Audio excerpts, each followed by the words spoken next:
Fun fact, the song You Suffered by the band Napalm Death is the shortest song ever recorded. Play the music. Baby.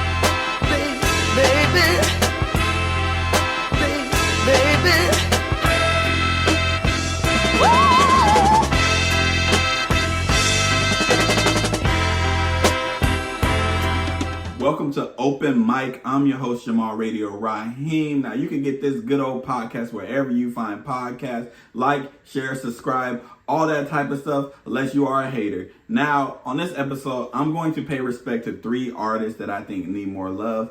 One's a legend, one is on his way to being a legend, and one is undergroundish artist who don't get the love that I think he does, and I think he needs to be getting paid more attention. But without further ado, we're going to get right into this episode. Let's go. All right, the first rapper I want to highlight is Sylvan LaQ. Now, Sylvan is a rapper from Miami, Florida. He's somebody that I've been listening to for a long time. Like, I was heavy on the mixtape streets. Like, I remember, I think it's called Broken Headphones. I think that's the name of the mixtape. When he went by Quest, I was listening to that. I've been listening to him for a while, and I think that he needs to get more love put on him. I remember his mixtape, Fear Not Failure. He had that song, Nowhere to Go, featuring Logic. I remember a lot about his music, and I think he is a dope MC. I've been a fan of his for a long time, though. So I'm just going to lay that out there. He's one of my favorite rappers. I personally think that he is one of them dope MCs that don't get the credit because he doesn't have the people supporting him. Like, he don't have a big label pushing him. He doesn't have a big cosign of like a Kendrick or a Drake or whatever. He don't got no family, not that I know of, who's like in the industry or anything like that. He's just like a regular guy who raps. Like, he likes stuff that normal people like. Like, he loves talking about wrestling and stuff like that. But he is an elite MC. An elite MC, like, can go bar for bar with whatever rapper you want. Whatever rapper. Name a rapper, he can go bar for bar with them. Big fan of his. He got a project called Searching Sylvan. And when I tell you, when that came out, I related so much to that project. So much to that project. Like, y'all don't understand. Like, I played the hell out of that mixtape because I was going through some stuff. It was literally like the diary of every 18, 19, 20-year-old trying to make it on their own, but trying to figure it out, who are chasing dreams and stuff like that. And on there, you got some bangers. You got Hunger, which has him giving you that rapidy rap, you know what I'm saying? You ain't lie, you ain't lie, that song, you know what I'm saying? He got Erase Me on there. He got Dream, that song on there. Like, there's some bangers on here. And like, this is a mixtape that is better than a lot of people's albums. And at the time, he was signed to Logic. Well, I don't know if Visionary is Logic's label. He was on the same label with Logic. I know that for a fact. Because they have that one freestyle, that 24 freestyle, that had all of them rapping. Was raised in Miami, niggas to smack your goofy just for acting coochie. You goofy actions will never move me, no sir, needy, no. All of my homies is ready to roll. Never the matter the chitter and chatter, I did it cause I can machete the flow and come back. Here's a fun fact, I'm not a dumb act. Run that, little pump rack, fucking punch back. In the middle of little Havana, holding a hammer outside with pajamas. Better watch your grandma around me, these haters surround me. I swear it's unnecessary, Gambino, you childish niggas can never see the shit that I do. VMG, yes nigga, VMG. Only competition that we see is TDE. And that's how I realized he was rocking with them at the time.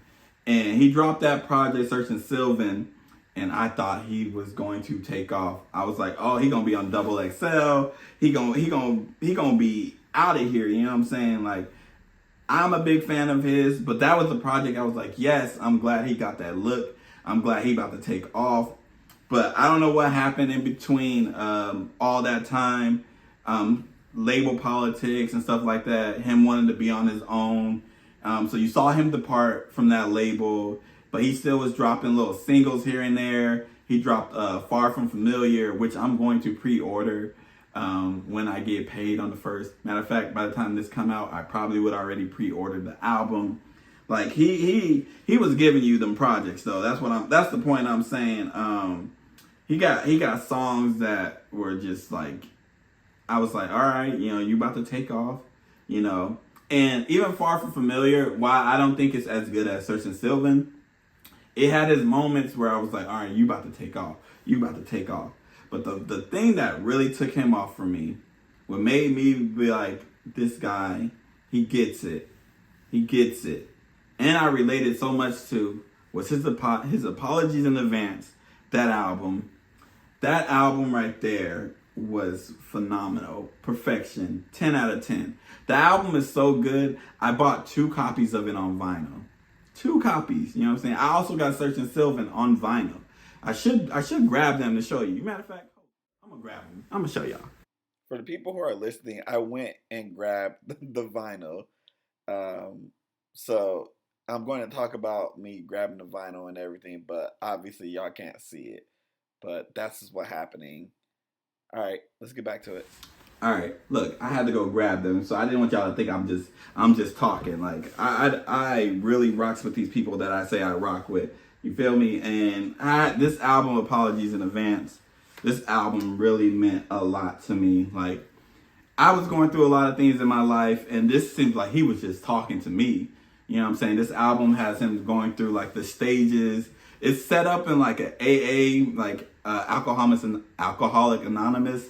It's set up like that, but this album has him literally like going through a whole like step process, 12 steps, like AA, you know what I'm saying? Like trying to be the best version of yourself. Head games. I'm somebody who's always in my head. Like I always overthink. Empathy. Sometimes I think I got too much empathy. Sometimes I need to be a little bit more selfish, like the song Selfish on here. Guilt Trips on here. I'm not going to break down every track. But you get what I'm saying. He literally is talking about his growth, trying to be the best version of himself, and the stages that you go through trying to improve oneself. And that spoke directly to me. Like to the point that I played that album a little bit too much. It was more like therapy for me because at the time, couldn't afford therapy. Probably wasn't going to even go to therapy, if I'm being honest. Kind of was scared of it. And that album was like therapy for me. You know what I'm saying? Like it's still one of them albums that I come to once a month and just play straight through. Especially if I'm going through something. It is a fantastic project. Fantastic project. Like I remember I went to his first sold out show in LA. I might have clips on it. If I have clips on it, I will put it in here to show y'all after I get done talking about him before we take our break. If I find the clips, I know I have them somewhere. Might be on Snapchat or whatever. But I went to his first sold out show. Then I went to his Santa Ana show, and it's just dope to see like his growth, to see where he's going as an artist. I personally think he's a dope MC, you know what I'm saying? If I'm going to recommend a project for you, it is going to be Apologies in Advance, because I think that project is perfection. I think it's dope. I think he's a dope MC. One of my favorite rappers. But we gonna take a quick break. Hold up.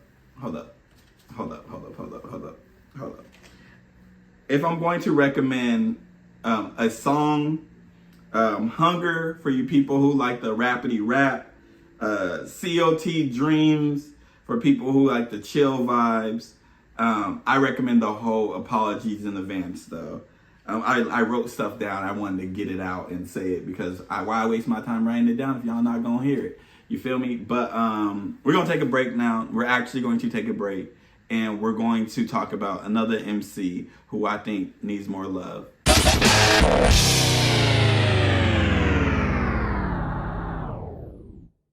All right, we are back, and this next MC that I think more credit needs to be put on him, more respect need to be put on him, more people need to be talking about him, is Big Crit, Mississippi's finest, Meridian's finest. I personally am a big fan of Big Crit, and when I first heard Big Crit, I had no idea who he was because it was on a mix. It was on a mix, and at the time when I heard him, there was like no Shazam. There was nothing that I can just like, and see who he was. So I just didn't know who he was, right? But then Wiz Khalifa dropped Kush and Orange Juice and that song Glass House. And I was able to put a name to them bars I was hearing. And I went and back and listened to all them other mixtapes before Crit Was Here. And then Crit Was Here came out and it was over. It was over. I became a fan. I was telling everybody who I can tell about him. It's funny because I got put onto Logic by somebody and I put them onto Big Crit. So it was like we were trading people. And this is Logic before he became like, real commercial. Because I don't want to call him corny because I feel like that's disrespectful. But before he became real commercial, I put them on the Big Crit. They put me onto Logic and all the Young Sinatra stuff. And I was just like talking about him with everybody I can talk about him to. I didn't even realize that he was about to sign to Def Jam. That's how much I was talking about him to people. You know what I'm saying? You would have thought I was like Big Crit's like A&R or something. You would have thought I made money about talking about him because I was just putting whoever I can put on to Big Crit. But Crit Was Here dropped. And the song Victorious, man, I heard the hunger. He was talking about how every region had their artists, you know what I'm saying? And Mississippi only had basically like David Banner at the time, I think they have Dear Silas now. But I think he's from Mississippi as well. And at the time, that was true. There was nobody really putting on from Mississippi but David Banner. And no disrespect to David Banner, but like, David Banner was like on his way out of making rap like every day, every year you get an album. He's still a dope producer, dope rapper, you know what I'm saying? But he was in his acting bag. He was getting money from all that. And Big Crit was coming to put Mississippi on. And like that song in particular made me proud. And I'm not even from Mississippi. I'm from California. But I was proud when I heard that song. I was like, yes, this guy got that hunger. That's what I was talking about. That whole mixtape is fire. And I was telling people, and it was like really nice to hear an artist that I've like been telling people about. And then they back it up by dropping a banger. But the project to me that made everybody that I was telling them be like, Jamal, you were right, was Return of Forever. That one right there, that mixtape right there, might as well call it an album because it's better than a lot of people's albums. And that also had the remix of country shit on there, which that I can play that song around ladies who were like talking about like, oh, this is like not for me, it's not for the ladies, which I don't understand how Big Crit, y'all heard Big Crit and be like, that's not for the ladies, he for everybody. But country shit, I was like, look, man, he got Luda on the song, he got Big Bun on the song, like listen. But that whole mixtape, man, that was a moment. It had Old School on my ride, rotating my tie. You know what I'm saying? It had Time Machine with my boy, my favorite rapper, Chameleonaire. You know what I'm saying? Like it had some bangers on there. And I was just trying to tell people, and that project right there was a masterpiece. That project belongs in the Mixtape Hall of Fame. It was dope. And not only was he giving us dope rhymes, he was producing that heat. And I just was like, yes. He has I Don't Want to Be Another Nigga on there. Like, that's on there. Like, he was giving us heat. I'm about to go play that right after I get done recording. You know what I'm saying? I just got excited just about the great music. Great music makes me happy, guys. And Big Crit is somebody who has delivered after year. If you can describe him in one word, if I can describe him in one word, it's consistency. Very consistent. You know what you're going to get. You know you're going to get dope production, dope bars, a great message. He's not going to waste some bars on you. If you want something for the radio, like that pop stuff, that's cool. He ain't going to give you that, but he going to get you something that's going to last. This music's going to last. This music you're going to bump this music, you know what I'm saying? I love like songs like The Vent, you know what I'm saying? Like, I love that he always has something to say and it's not wasted bars, you know what I'm saying? Not wasted bars. I personally think Big Crit is one of the best MCs. And if I'm being honest, when people say like the big three and they say J. Cole, Kendrick, and they say Drake, my big three has always been J. Cole, Kendrick, Crit. You know what I'm saying? That's always been my big three. You know, that's just me. That's just me. You know what I'm saying? Because like people give Drake like the heart, and that's what I see Big Crit and the big three. You know what I'm saying? Like I think that is a better comparison when you say big three, because Drake's not really whatever. That I don't want to go into this because we not here to talk about other artists. We here to talk about Big Crit. I was about to just deviate away, but Big Crit is that guy. Now, for people who like are trying to get into Big Crit, there are a couple projects that I would recommend from Big Crit. First is Cadillactica. Cadillactica, I personally think Cadillactica is one of them projects, you know what I'm saying? I literally have the CD hanging up on my wall because I think it's fantastic. I wish it was on vinyl. If it is on vinyl, please let me know where I can find it.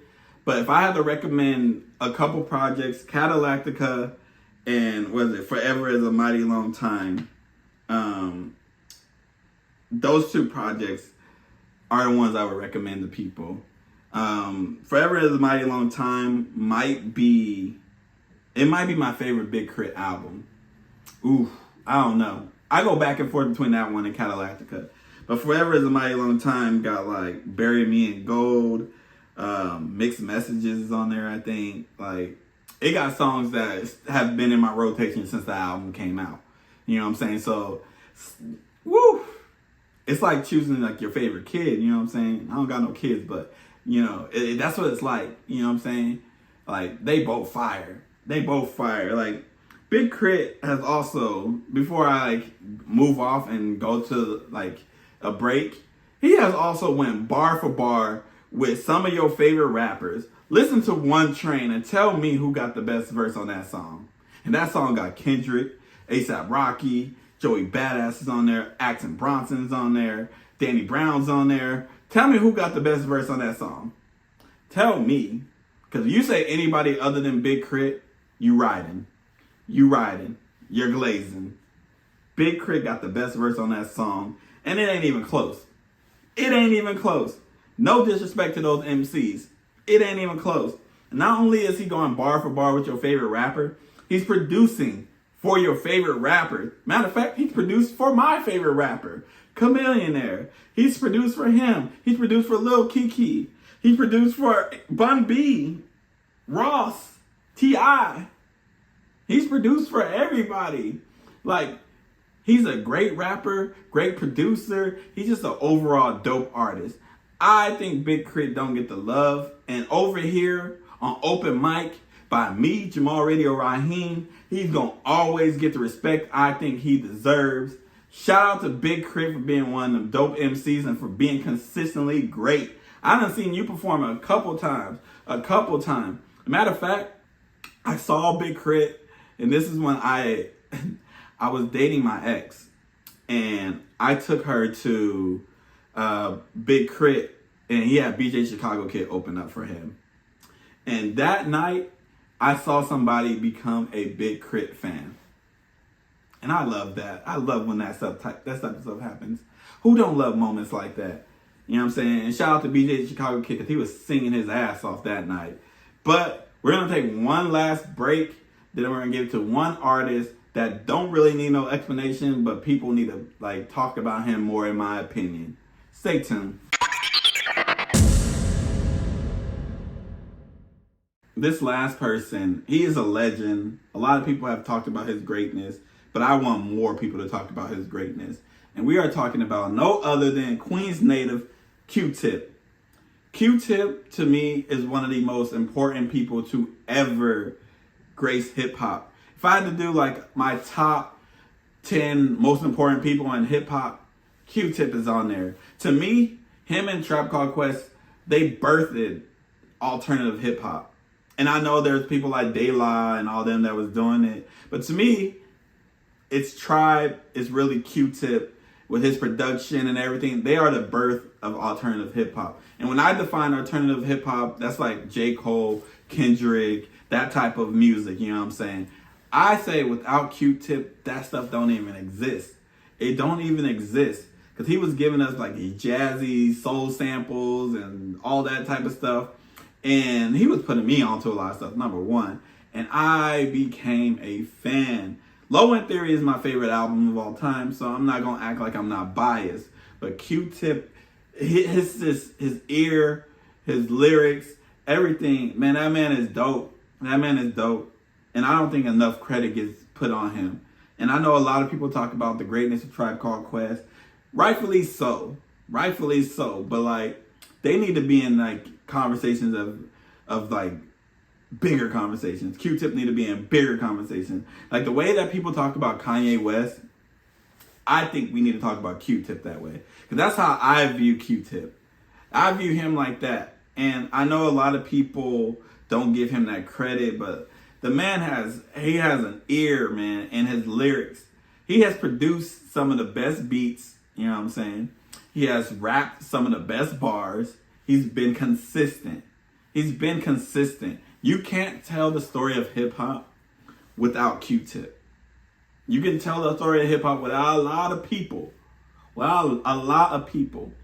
You cannot tell the story of hip hop without Q-Tip. One of the most important people to ever touch the microphone. Like I have 3 dream interviews. Well, really 5. I'm gonna say all 5 because I'm gonna speak it into existence. My favorite rapper is Chamillionaire, so I would love to interview him. Obviously, Beyonce. A-Marie, I would love to email. Well, I would love to email her too. I would love to interview A-Marie. Big fan of hers. I would love to interview Ninth Wonder and Q-Tip. Like, this is how I will know that I made it. You know what I'm saying? Like, they're on my bucket list. You know what I'm saying? That's how I know I'm on the level that I need to be if I get their attention. Because I think all of them are great and all of them mean something important to me. They all have a place in my heart. And Q-Tip is one of them artists, man. Like, I can talk for hours about Q-Tip. Like, I am a big fan of his. Like, I remember I was on a podcast. I'm not going to say the podcast because they were talking ill of Q-Tip. And I enjoy it. You know what I'm saying? They were talking about his album and because it didn't sell or they said it wasn't good. But that project had bangers on there. You know what I'm saying? It had You on there. It had We Fight, We Love on there. Like, Q-Tip is just... I think that he's always evolving, always changing, always looking for new sounds. And again, I'm going to say it one more time. The way y'all talk about Kanye West is the way y'all need to talk about Q-Tip. The way y'all talk about Kanye West is the way y'all need to talk about Q-Tip. There ain't no Kanye without Q-Tip. And I'm going to say it with my whole chest. Ain't no Kanye without Q-Tip. It just ain't. He also brought us Jay Dilla. That alone, I can end it right there. Q-Tip is one of the greatest to ever do it. If I had to recommend a project, it's obviously Low End Theory by Tribe because that's my favorite album of all time. You know what I'm saying? I recommend, you know what? I do, if I'm recommending a project, it's Low End Theory because to me, that is the definition of hip hop. The sounds, the influence, the jazz samples, everything about that album. That's the album I recommend. Q-Tip is one of the greatest, man. And you know what? I'm gonna stop right there because if I keep talking, man, it's gonna go on for hours. It's gonna go on for hours and I'm probably gonna be talking in a circle. But before we get out of here, I have to give y'all the song of the week. The song of the week is by Zahir, Unusual. Get out my head, so I'm asking. Just get the fuck out my head. This is something that I'm faulted by my passions. You're unusual, baby, you're attractive. Get out, get out, get out, oh yeah, get out. And that was Unusual by Zahir featuring Wiseboy, Jeremy, and Phoenix James. Shout out to Wiseboy Jeremy too. He's a dope MC. Found him on TikTok, found his music. Shout out to TikTok because I wouldn't have found a dope MC like his And this has been Open Mic. I've been your boy Jamal Radio Raheem. Don't forget to like, share, subscribe, rate us, give us 5 stars. If you're gonna rate us below that, don't waste your time. And I'll catch y'all next time. Peace out, y'all.